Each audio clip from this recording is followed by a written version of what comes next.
Que fait exactement le laboratoire chinois à Wuhan accusé par les États-Unis d'être à l'origine du coronavirus?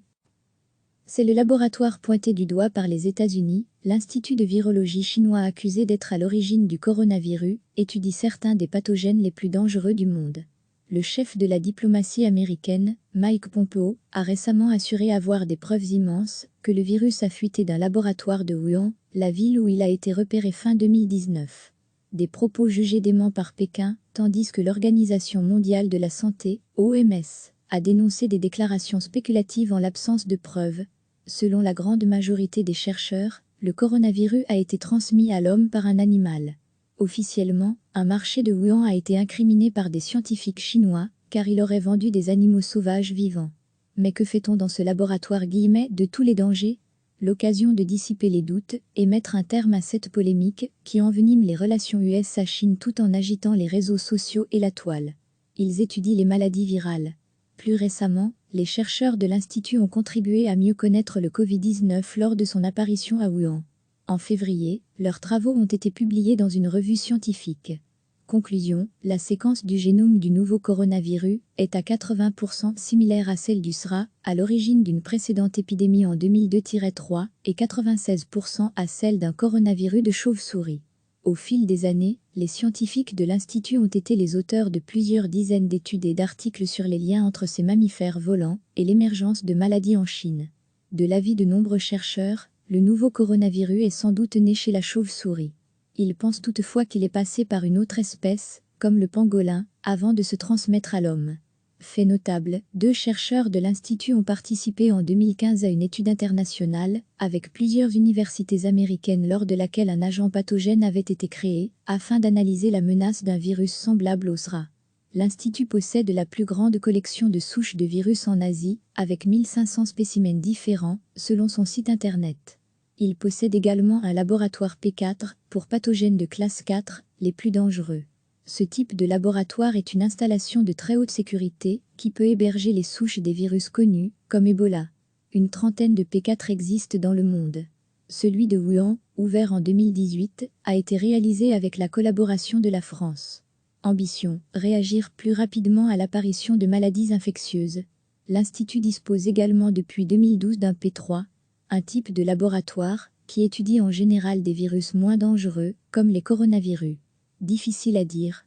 Selon le quotidien Washington Post, l'ambassade des États-Unis à Pékin, après plusieurs visites à l'Institut, a alerté en 2018 les autorités américaines sur des mesures de sécurité apparemment insuffisantes à l'Institut de Wuhan.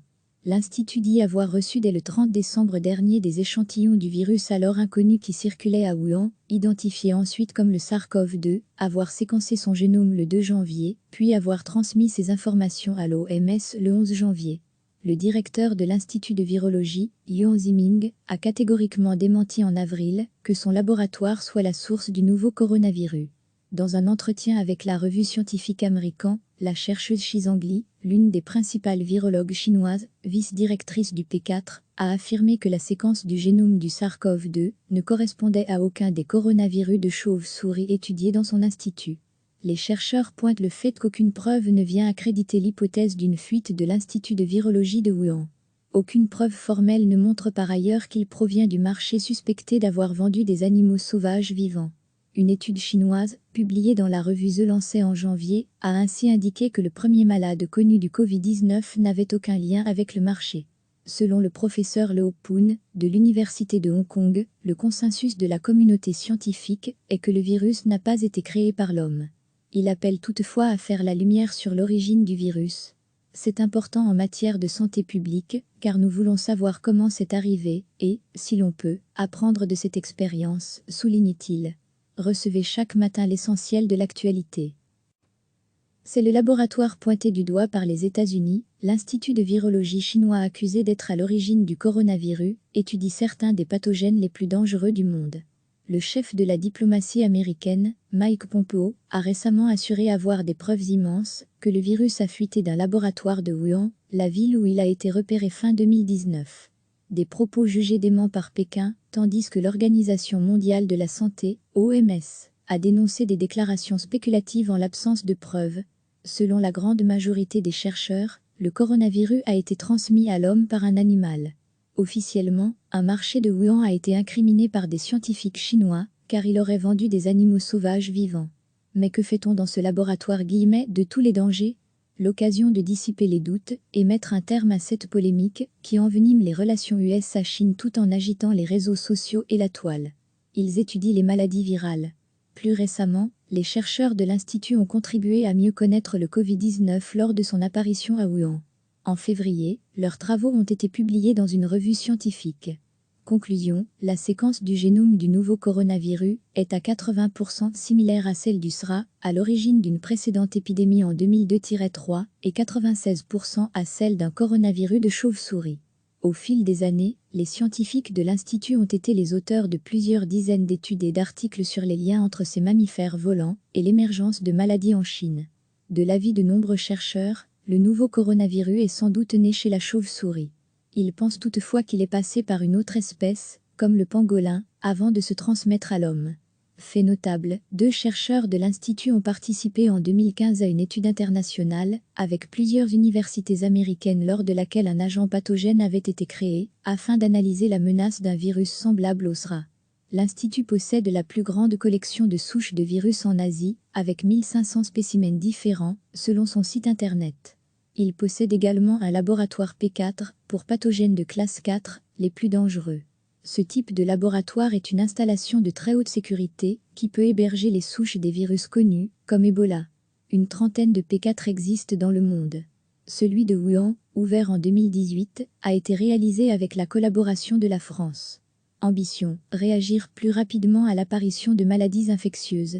L'Institut dispose également depuis 2012 d'un P3, un type de laboratoire qui étudie en général des virus moins dangereux, comme les coronavirus. Difficile à dire. Selon le quotidien Washington Post, l'ambassade des États-Unis à Pékin, après plusieurs visites à l'Institut, a alerté en 2018 les autorités américaines sur des mesures de sécurité apparemment insuffisantes à l'Institut de Wuhan. L'Institut dit avoir reçu dès le 30 décembre dernier des échantillons du virus alors inconnu qui circulait à Wuhan, identifié ensuite comme le SARS-CoV-2, avoir séquencé son génome le 2 janvier, puis avoir transmis ces informations à l'OMS le 11 janvier. Le directeur de l'Institut de virologie, Yuan Ziming, a catégoriquement démenti en avril que son laboratoire soit la source du nouveau coronavirus. Dans un entretien avec la revue scientifique américaine, la chercheuse Shi Zhongli, l'une des principales virologues chinoises, vice-directrice du P4, a affirmé que la séquence du génome du SARS-CoV-2 ne correspondait à aucun des coronavirus de chauve-souris étudiés dans son institut. Les chercheurs pointent le fait qu'aucune preuve ne vient accréditer l'hypothèse d'une fuite de l'Institut de virologie de Wuhan. Aucune preuve formelle ne montre par ailleurs qu'il provient du marché suspecté d'avoir vendu des animaux sauvages vivants. Une étude chinoise, publiée dans la revue The Lancet en janvier, a ainsi indiqué que le premier malade connu du Covid-19 n'avait aucun lien avec le marché.